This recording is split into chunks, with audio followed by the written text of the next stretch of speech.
Hey guys, we're going over the top 10 habits that have helped me. I'm going to list them out for you so that you can possibly take some of these habits, apply them to your own life, not only to improve your game, but to improve your life overall as well. What's up guys, it's Dave here from SimplySoccer, where we work to help you improve your game and stand out on the pitch. On this channel, we release weekly soccer tip, technique, and training videos, all designed to help you do just that. So if you haven't already, make sure you consider hitting that subscribe button and that bell icon so you don't miss any new videos from us. So today, I'm bringing you a little bit of a different video because I want to go over habits. I'm going to be giving you 5 habits that I've found have helped me improve my game the most, and then I'm going to give you 5 habits that may not directly be related to soccer, but have either helped my life in some way or have in an indirect way helped my game. So starting off at number 1, which is really simple, which is playing every single day. Now, I know you want to factor in rest days and things like that, but you have to understand the power of consistency. So even if you're only able to get touches on the ball for 10 minutes a day, that's better than not doing it. So work on consistently being able to play in some capacity every day. Some days you may be training for an hour or two. Some days you may only be able to get 5 or 10 minutes in when you have a moment to get some practice in. Either way, get into the habit of playing in some capacity every day, and you will see yourself improve as a player. Now, number 2 is working out. Obviously, working out is an important component to becoming a good footballer. If you are not at the fitness level you need to be, you're going to struggle on the pitch. You'll struggle to complete the whole match or be able to play your best. Someone commented recently if I could do more videos on this topic, because essentially if you don't have the stamina and the strength and all the other physical attributes to last on the pitch, it doesn't matter how many skills or technical ability you have. And he's absolutely right. If your fitness isn't right, if you're not in shape, if you're not strong enough, you're going to struggle on the pitch. So you want to get in the habit of working out. Again, like any other habit, you can start off small with this. If you're not someone who's used to working out, start working out just in small quantities every single day or in small amounts of chunks of time, and then you can work your way up to more intense stuff. Now, one of the best ways to get in shape is using a proven system, which you will just follow and listen to, and by just following that, it will help you get into shape. Look in the description as I'll give a little more information about that and how you can find out more about getting a proven system in order to help you. Number 3 is healthy eating. Another one that is so important, because if you're eating crap all the time, eating junk, not eating the right foods, especially as a footballer, you're going to struggle on the pitch. You will feel it. And you can ask anyone the difference, or anyone who eats healthy, the difference between how they feel, how they perform, how much energy they have when they eat healthy versus when they eat crap. And it's enormous. And I can tell you from my experience, when I go consistently eating well, planning meals, making sure I'm fueling my body with what I need for my matches and what I need for recovery, I feel so much better than when I'm eating crap. So make sure your diet is under control, you're eating healthy, you're getting proper nutrition, and do your research when it comes to this topic, because it's so important for your game and important for your overall life. Number 4 is the habit of recovery, and this is one that often gets overlooked, but you need to be doing your stretching after every game. You need to be doing the things that are going to help you recover faster and be doing injury prevention type exercises and stretches so that you're not out of the game for an extended period of time.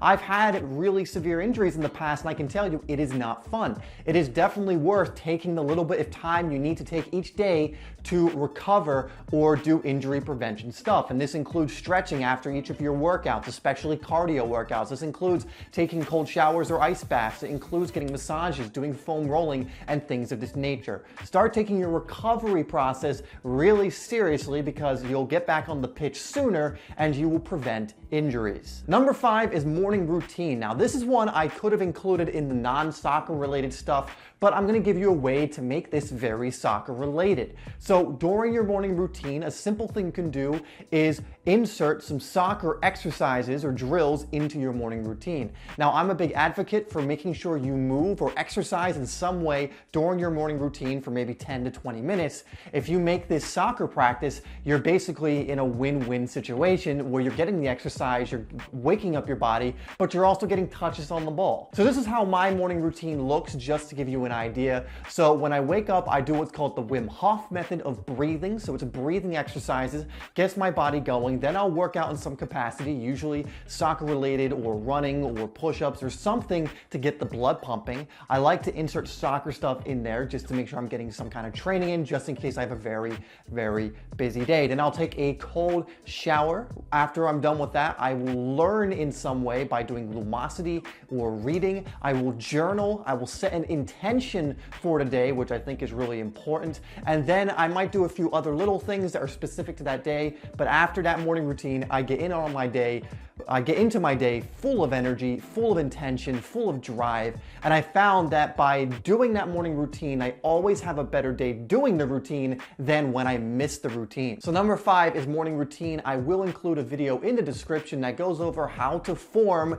your own morning routine. So go check that out if you have some more questions on what needs to be in a morning routine for you. Okay, so we're getting into some of the non-soccer related ones now, but although these may not be directly related to how good you're going to become as a footballer, they will in some way still affect that area. These are the ones I've chosen that have helped me in other areas of life, but I still think are really potent and definitely worth learning. And speaking about learning, number 6 is becoming a learner. The more you learn, the better you're just going to become at life in general, the better you're going to become at football as well. You know, within football, you always want to be learning. You want to be listening to your coaches. You want to be learning from your mistakes. You want to be learning new tactics. You want to be learning new ways to improve your game. By becoming a learner, not just in everyday life, but in your own game, you can better identify mistakes. You can be more honest with yourself. You can take a look at players, analyze them, and learn from them. So really consider becoming someone who in some way learns every single day.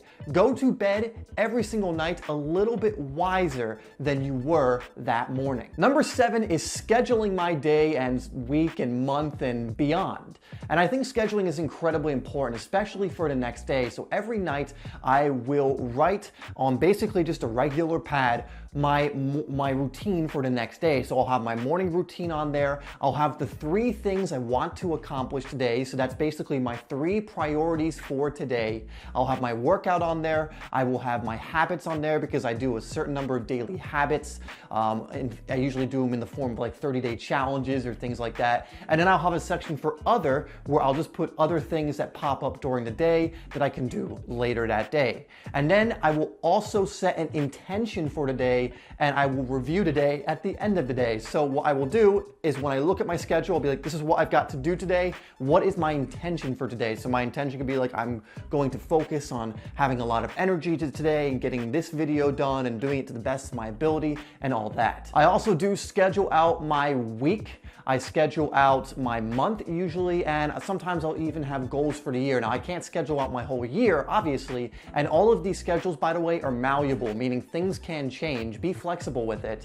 But I do schedule out usually a week to a month in advance. Number 8 is meditation. And there's a reason that on many different lists that people give online on YouTube, that meditation makes their list for things like productivity, great habits to form, how to have energy, how to have a clear mind. It's just such an incredibly beneficial practice to be doing on a daily basis. Now, it's hard to describe the benefits of meditation because it's one of those things that you have to feel and experience. But for me, meditation has been one of the most important habits in my life. It has, in a very indirect way, affected my game. It has helped me with staying calm. It has helped me emotionally. It has helped me stay focused. It has helped me come up with ideas. And honestly, if I could give you any one non-soccer habit to be following, it would be to meditate in some capacity, because I truly believe that through meditation, a lot of other things will fall into place because you'll start prioritizing and focusing on the right things. So meditation is number 8. I think it's one of the most important. Okay, number 9 is reflection. Now, I kind of alluded to this earlier, but at the end of each of my days, I will journal and reflect upon the day. I will also write in my pad where I have my schedule, basically what good did I do today? Like, what were the good things that I did today? Because at the end of every day, you want to identify the small wins that you had. You want to identify what you're grateful for on this this day. And by making this a habit, you'll just kind of notice this overall feeling of fulfillment much more often. It's just such a great habit to have. So I'll reflect upon the day. I'll go over what went well. I'll go over what needs work, what needs improving. I'll go over what I need to do for the future, like the next day coming up or whatever. And basically, I will rate my day as well by giving it a score for different areas. Like, how was my health today? Did I eat healthy? Did I avoid junk? How was my productivity today? And so on. And I will number those. And if I get a low number, I'll be like, okay, what happened? How can I make sure I improve upon this tomorrow? If I get a high number, I'll go, okay, how can I make sure we continue along these lines in the next few days? So I think having a reflection routine every single night is incredibly important. It keeps you on task, it keeps you focused, it keeps you aware of what you need to be doing and improving. And also having a reflection routine on a weekly and monthly basis. Now, this is another big one, but every week on Sunday, I actually do a reflection routine where I go over the week that happened. Again, what went well this week? What did I accomplish? Did I accomplish what I set out to accomplish? Meaning, I also create a schedule for my week. Did I get the things I scheduled done? You know, how can I improve next week? And by doing all these reflections or all this reflective stuff and going over the week and the day, it really helps me identify patterns like, what do I tend to avoid that I need to not be avoiding? You know, what am I doing well? What am I not doing well? What needs improvement and what's good for now? You know, what needs to be prioritized and what doesn't? So I'm gonna leave it there because there's a lot more I could say about reflection. But for now, start off small and just try reflecting at the end of each day, what went well, what didn't go well, what needs work, and what can I get excited about tomorrow? Okay, and the final habit that's helped me is creating habits. And that might sound a bit weird, but the act and the process of actually creating a habit and solidifying it as a habit, in and of itself is a habit. So what do I mean by this? Well, you could have the habit of giving up before you've ever created a habit, meaning let's say you do a challenge where you're trying to do something every day, but you give up 11 days in. Your habit for creating habits is poor. You haven't created that habit. But if you're someone who's used to creating habits, so for example, you say, I'm gonna do 66 days, which is the average amount of time it takes to create a habit of doing this, and you follow through every single time you do that, you are actually creating a habit of creating habits, which means whenever you want to create a new habit in the future, it's going to be a lot easier for yourself. So I hope that makes sense. To put it in other terms, let's say I want to create the habit of meditation. And let's say I'm going to commit to doing it for 66 days in a row, and I do it. By doing that, I've created the habit of meditation, but I have also shown myself that I have the ability to follow through and actually create a habit.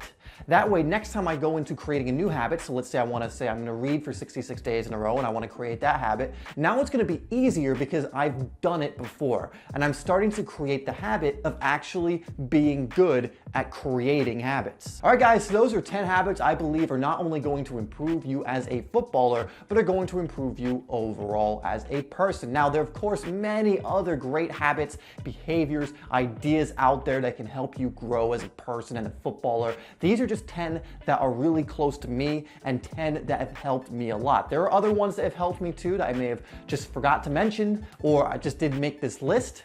But just recognize these are the 10 biggest ones for me at the moment. So in the comments, let me know what habit has been the most beneficial to you that I either mentioned or I didn't mention. Put it down there in the comments so we can all see it and maybe create that habit for ourselves, and let us know why it has been so beneficial for you. All right, guys, I want to thank you really quick for tuning in and watching this video. I really, really do appreciate it. Please hit that thumbs up button if you learned something new today or you just liked this video. Please also share this video with your teammates, your friends, your parents, your dog, whoever, as by sharing it, it spreads the video around and helps support the channel.